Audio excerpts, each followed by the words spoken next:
Hi, everyone. Welcome to week number two. I'll do this every week while I'll prepare hopefully a short video as opposed to the one last week, which was an hour and a half. This one will be much shorter. But each week I'll put together a short video for you, just a real quick wrap up of the preceding week, and then a quick introduction to some of the main topics we'll talk about in the upcoming week. So for this video, week number one, I've already gone through and reviewed your multimedia discussion board posts. Thank you for those. Great introductions. Great to see pictures of you and your families and to learn a little bit more about you. So I appreciate you posting those for me. I've also, the papers have been trickling in slowly but surely. And so as those come in, I'll be grading those, kind of seeing your selection of which of the four eras of Paul White that you decide to talk about, and then seeing how you incorporate those with your organization and showing me some examples of how that era is really shown and demonstrated within your organization. So I'll try and get those back as quickly as possible. One thing that you will notice is that as long as I am in town during a given week, I try and grade things as they come in, because I think it's really important that you get the feedback and get comments from me as quickly as possible. So if there's any recalibration or any modifications need to be made for future assignments, you'll have the information in advance so that you'll be prepared then for those future assignments. But on both the introductory discussion board posts as well as the written assignment for week one, so far so good. I think everyone's doing a great job. I'm very happy with your analysis on the written assignments. And so if you've already turned that in, your feedback you've gotten is, for the most part, keep up the good work. I think you're doing a very nice job. The one thing I would note going forward in future assignments is one of the main areas of emphasis for this course, as well as most of the courses in the MPA program, is an emphasis on applied learning. So we're always looking at trying to connect theories and concepts to practical situations. So the more you can use examples from your organization to illustrate the key concepts and theories from the week, the better for the written assignments. So just keep that in mind going forward. Good, clear, concise examples always carry the day in terms of the assignments you're going to be submitting. So just want to mention that to you so you know going forward kind of what I'm looking for in the written assignments. Now, for this week, since we have our introductory information out of the way, we will move into two of the main preliminary functions of personnel, human resource management, and public organizations, namely recruitment and selection. So as we know, the way in which we recruit and select employees today, much different than it was in the late 1700s. As we had discussed previously, we have gone through several different eras of hiring in this country, especially at the federal level, beginning in the late 1700s with our era of gentlemen, where we were hiring people based upon their status in society for the primary purpose of adding legitimacy to the new fledgling national government. And we saw that era of gentlemen dominate high recruitment and selection into the federal bureaucracy up until the 1820s. And then we had the corrupt bargain of 1824, resulting election of Andrew Jackson in 1828. With him, Jackson brought into the White House the era of spoils, or the era of patronage. So in the era of spoils, as we've discussed, you don't get your job based upon who you were in society, but rather you got your position based upon who you knew. So did you support the winning political candidate, the winning political party? To the victor go the spoils. And so we saw a lot of that patronage, a lot of those patronage practices being used as the primary recruitment and selection criteria from the 1820s up until the 1880s. With the assassination of President Garfield, we then had the passage of the Pendleton Act. And as we had noted before, in the Pendleton Act, we introduced a system of civil service into the recruitment and selection process, especially for the federal bureaucracy. So now we are hiring people not based upon who they were, as in the era of gentlemen, not based upon who they knew, as in the era of spoils, but rather we were hiring people based upon what they knew. We were measuring their expertise, their qualifications for the job, and we are doing that through a series of open competitive examinations.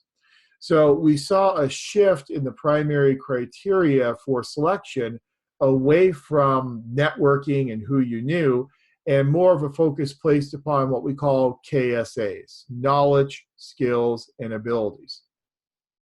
And throughout the 1900s and up to really after the Civil Service Reform Act in 1978, the way in which we primarily measured KSAs, we would measure them through examinations. So with the passage of the Civil Service Reform Act in 1978, we created all these different entities in the federal government that we discussed in our week one video. So things such as the Office of Personnel Management, the Merit Systems Protection Board, the Office of Special Counsel, which was originally in the Merit Systems Protection Board and then pulled out and made its own agency a few years later to protect whistleblowers whenever they would blow the whistle on some malfeasance or misfeasance going on in the federal government. The Federal Labor Relations Authority to manage and regulate negotiations between employee unions and management, doing much the same job for the public sector that the National Labor Relations Board then did for the private sector.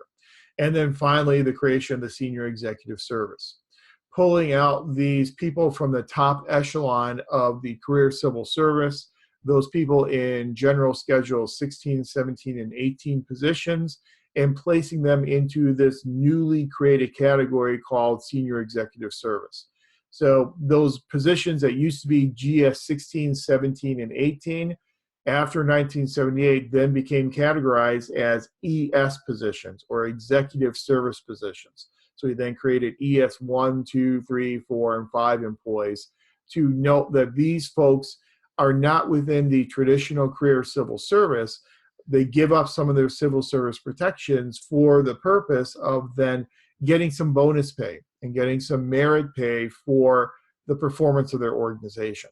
Again, kind of that liberation type of Paul Light era you see coming into play with that, in that we are incentivizing enhanced performance on the part of these employees. Because the argument would go in the career civil service, those GS 15 and below positions, you didn't have a whole lot of bonus pay, you didn't have a whole lot of incentives for better performance. But if we can provide those monetary incentives to your members of the senior executive service, obviously you will incentivize them to work harder and to make their organizations more productive. So the senior executive service, again, created to kind of be this bridge between the vast majority of federal employees in the career civil service and the very top echelon of the secretaries and deputy secretaries and departments, directors and deputy directors and agencies who were presidential appointees, who kind of had more of the feel of an era of spoils. And so in our current system, we have a hybrid type of an approach, where at the very top of our organizations, we have political appointees who get their jobs very much based upon an era of patronage, era of spoils. They are nominated by a president and oftentimes then confirmed by the Senate. So they're kind of political creatures at the very top. Then you've got the vast majority of people within the organization are career civil servants who are insulated from political influences, and then, thanks to things like the Hatch Act, are prohibited from engaging in political types of activities using their offices or on public time. So the vast majority of our career civil service is supposed to be apolitical types of employees. Very top echelon are political animals in terms of political appointees, and then the senior executive service bridging the gap between the two. So we have very much of this hybrid system in how we recruit and select employees. And that hybrid system obviously comes to us as an artifact of not just the Pendleton Act and the earlier eras of public employment, but also as an artifact of the reforms from the Civil Service Reform Act. Now, in this hybrid system, what it has given us is it has given us a lot of challenges in terms of how we recruit employees. And in the early years after the Civil Service Reform Act, so in the late 1970s and throughout the 1980s, we centralized a lot of the recruitment functions within the Office of Personnel Management. So people got their jobs based upon performance on examinations. Those examinations were typically created by the Office of Personnel Management. They were monitored and evaluated by the Office of Personnel Management. OPM, once people took the exam, they would then provide an eligibility list to the hiring agencies, and the hiring agencies were then limited to only interview those folks on that eligibility list. Sometimes at the local level, we would call a rule of three or a rule of five. You would get an eligibility list of the top 3 performers on the exam, or an eligibility list of the top 5 performers on the exam. That was the entire population of the folks that you could interview for a position to hire within your agency. So it was extremely centralized, the way in which we would do recruitment. Over the intervening years, it has become more decentralized in nature. And it's become more decentralized in a few different respects. One way in which recruitment has become more decentralized has been less of a reliance upon true examinations. And as you'll see in your readings for this week, we don't rely as much on examinations as we did after the Civil Service Reform Act. Now we rely more on a holistic examination of knowledge, skills, and abilities. And we do that through things such as the resume that someone submits. We look at their experience, we look at their education, and we kind of make more of a holistic assessment of their capability to do the job. Review of references. We'll talk to former employers. Again, a more holistic way of doing it. Sometimes we will do things such as have assessment centers, where in those assessment centers, we will bring people in on a Saturday or on a weekend, and we will give them the type of work they'll be doing on the job, and we will then monitor their performance. Now, as we know from the world of organization theory literature, whenever you monitor someone's performance, you're probably going to run into this thing called the Hawthorne effect, where people, when they come into the assessment center, will work harder and do a better job than perhaps they will do once they are hired into the position. So obviously, there are problems with assessment centers. They're very expensive, very resource intensive. But again, it's a more holistic way to go beyond just someone's performance on an exam. Because we know an exam itself is an artificial setting. And some people have exam anxiety. Sometimes it's not a valid measure of how well they will perform on the job. Sometimes it's difficult to take the requirements of success on the job and distill those into an artificial examination setting. So we have decentralized by moving away from exams and moving more toward a holistic assessment of the KSAs of that potential employee. So that's one way in which we've done it. We've also decentralized by giving hiring agencies a lot more authority throughout the hiring process. So hiring agencies will have a lot more control over the descriptions, the position descriptions that will then define the vacancy announcements, the position announcements, how those position announcements are phrased, how they are written, the content of those position announcements, how those announcements are then disseminated.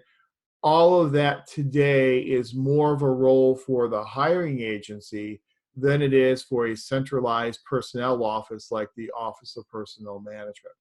So as you go through the material this week, you will read about things such as, what are the proper elements of a position announcement? How should we write these position announcements?